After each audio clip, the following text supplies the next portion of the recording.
guys! Welcome back to my YouTube channel. My name is Grace and today's video is going to be another makeup tutorial. So ito guys yung look na suot ko today. Medyo dramatic ang ating eyes guys. Out of my comfort zone itong look na to guys. Hindi ako nagsusuot ng ganitong makeup normally, but ito I try and see if bagay sa ating mga Pinay skin. So, yeah, it's very dramatic eyes. Tapos yung lips natin, guys, very nude.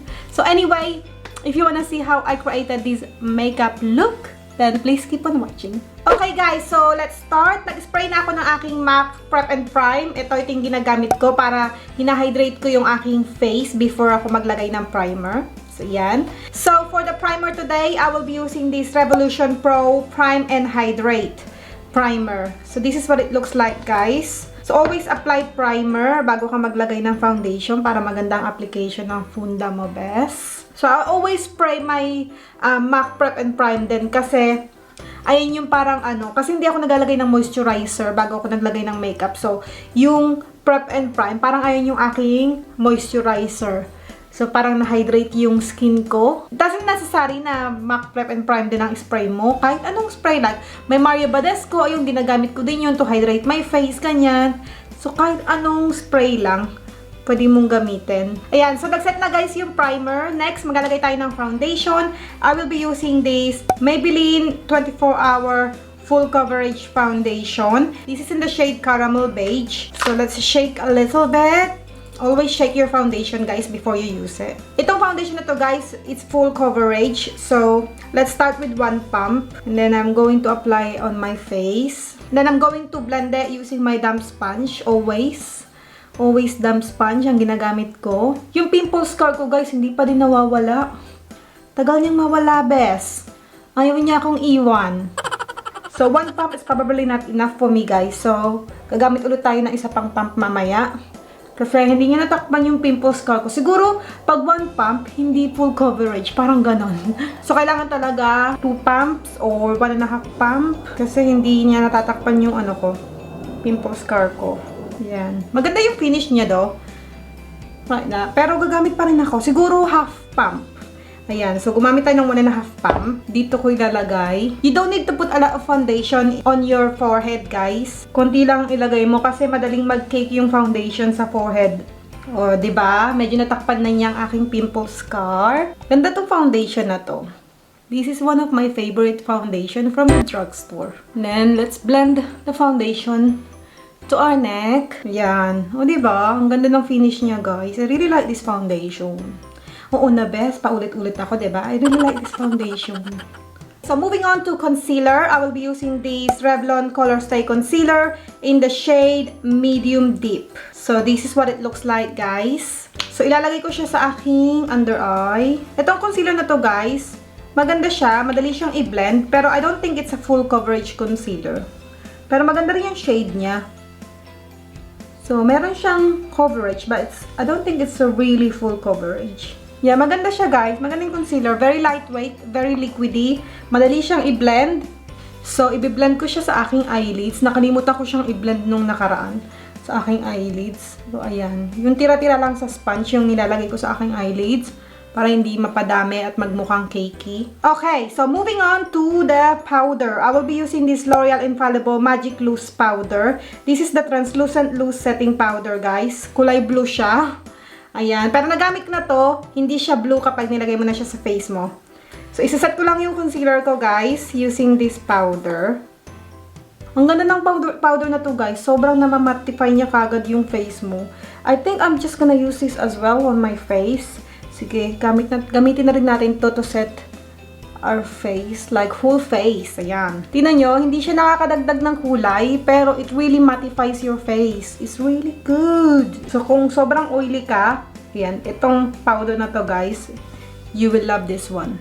So, kukuha lang ako ng brush. Ibe-brush ko lang ng ganyan ng aking face para, sigurado tayo na blend natin yung powder ng maayos. Kasi minsan, di ba, merong medyo makapal dito banda, medyo manipis dito banda, ganyan. So, yeah, para lang sigurado tayo na pantay. And, okay, so moving on to eyebrows. I will be using this Wet n Wild Ultimate Brow Kit in the shade Ash Brown. Ayan yung itsura niya, guys. Gagamitin ko yung nasa gitna. This one here. Ayan yung gagamitin ko. I'm going to do my eyebrow off camera. Alam niyo na yan, guys. Meron akong link na eyebrow routine ko sa description box if you wanna see it. So, yeah. I'm going to do my eyebrow off camera and I'll be right back. Okay, guys. So, I'm done with my eyebrows. So, next, isaset ko lang ang aking eyebrows using this NYX Tinted Brow Mascara. Para ano? Para magtagal yung product sa aking kilay. At saka maayos din yung buhok. Ayan. Maganda tong ano, tong Tinted Brow Mascara, guys. Matagal na sa akin to. Hindi siya nagda-dry kagad. At saka ano, may shade pala to. This is in the shade brunette. Tsaka ano, maganda. Nabibigyan niya ng kulay yung eyebrow ko. Para nakaayos yung mga buhok. Hindi sila buhaghag. Okay, so next, maglalagay tayo guys ng eyeshadow. So, gagamitin ko again from Makeup Revolution. Recently guys, ginagamit ko yung mga Makeup Revolution products ko o mga Makeup Revolution palettes ko. Kasi marami ako noon at saka kasi mura sila. Mura lang yung product ng Makeup Revolution. Very affordable at saka yung quality, maganda. So, by the way, this is the Revolution Fortune Favours the Brave. Tagal na sa akin ito. Gusto kong gamitin to today kasi gusto kong malaman kung okay pa ba yung eyeshadow palette na to. Kung pigmented pa ba sila. This is the first ever Makeup Revolution palette ko. Itong Fortune Favours the Brave. So, ayan yung itsura ng palette, guys. Parang gusto kong gamitin, guys, yung itong banda, itong side na to. Yung blue, green. Yeah, parang gusto ko siyang gamitin. Okay, so, let's start. So, first, maglalagay muna tayo ng transition shade. I will be using this shade right here. So, we're going for like, exotic na look. Ganyan. This transition, guys, very, siya, very cool tone, yung pagka-brown niya. So, hindi masyadong pigmented itong palette na to. Kasi, this is like old palette. Nag-improve na yung, yung eyeshadow palette nila. Maganda na yung eyeshadow palette nila ngayon. Pero, nung nirelease nila tong palette na to, hindi masyadong pigmented. Ayan. So, hindi masyadong makita yung transition shade natin. But anyway, let's move on to the colors now. Nakakatakot, best. Okay, so, kukunin ko tong shade na to. So, ipapatong ko siya sa aking transition shade. Oh my God, it's very dark.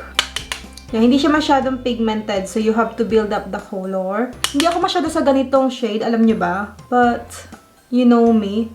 I like warm color. Warm, bright color, ganon. This is like out of my comfort zone. Sana hindi siya magmukhang patchy, Okay. So, next guys, kukunin ko tong shade na to. Ilalagay ko siya sa aking outer V. Oh my God, this is so dark. Para siyang sobrang dark green, parang ganon. Blue-green, parang ganon yung kulay niya. Ayan. And then guys, kukunin ko tong kulay blue. Ito, shimmer siya guys. Ilalagay ko siya sa aking eyelids. Ganda ng kulay na to. Very dark, but it looks nice. Marami siyang fallout guys, this shimmer color. So, tatanggalin natin siya mamaya. Grabe, ang daming fallouts. Nakakaloka naman to. Okay, next, magdadagdag ako ng shade na to guys. Yung ginamit ko sa aking outer V. Dadagdagan ko siya. Ibe-blend ko siya dito para maganda yung transition nila. Ayan. And then the same shade, ilalagay ko din siya sa aking lower lash line. Grabe, sobrang dramatic ng ating eyes today guys. You definitely can't use this in daytime. Ayan. Parang exotic yung look, diba? Ayan. So, next, kukunin ko tong shade na to. Ilalagay ko siya sa aking inner corner.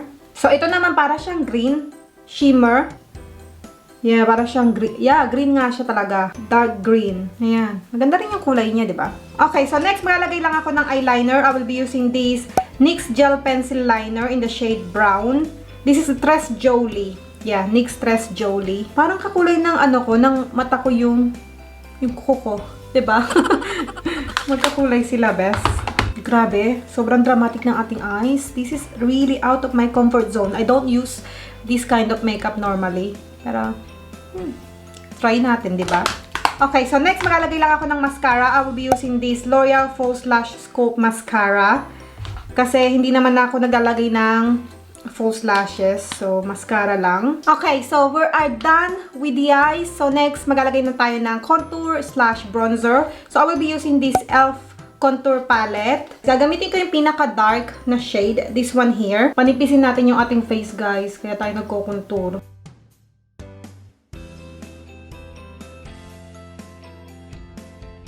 And then, konti dito sa ating forehead. Para illusion lang yan medyo mahaba ang ating face, ganyan. Hindi bilog, ganyan. Ayan. Kunti lang yung nilagay ko. And then, i-contour ko din ang aking nose, of course. Kailangan ko yung best. Hindi pwedeng hindi ko i-contour ang aking nose. Okay, so next, maglalagay tayo ng blush. I will be using this Colourpop Alexis Ren palette or kit. So, ito yung itsura niya. So, gagamitin ko to. This is bronzer actually. Pero gagamitin ko siya as a blush. Kasi ganyan naman ang ginagawa ko. Kasi too light siya for my bronzer. So, blush na lang siya. Ayan. Ang ganda ng kulay na to, guys. For blush. I really like the color of this. Diba? Ang ganda niya talaga for blush. Oh, ano pa? Ano na? Okay, so next, gagamitin ko tong highlighter na kasama niya. I-highlights ko lang ang aking cheekbone. So, this highlighter, guys, very subtle lang siya. Hindi siya masyadong pack. Yun, diba? Diba? Hindi siya masyadong pack. Hindi siya agaw pansin. Kasi gusto mo nga, diba, yung lahat ng attention nasa mata, diba? So, yan. Very light lang yung highlighter natin. So, next, maglalagay ako ng liquid lipstick. I will be using this Revolution Pro liquid lipstick in the shade Affection.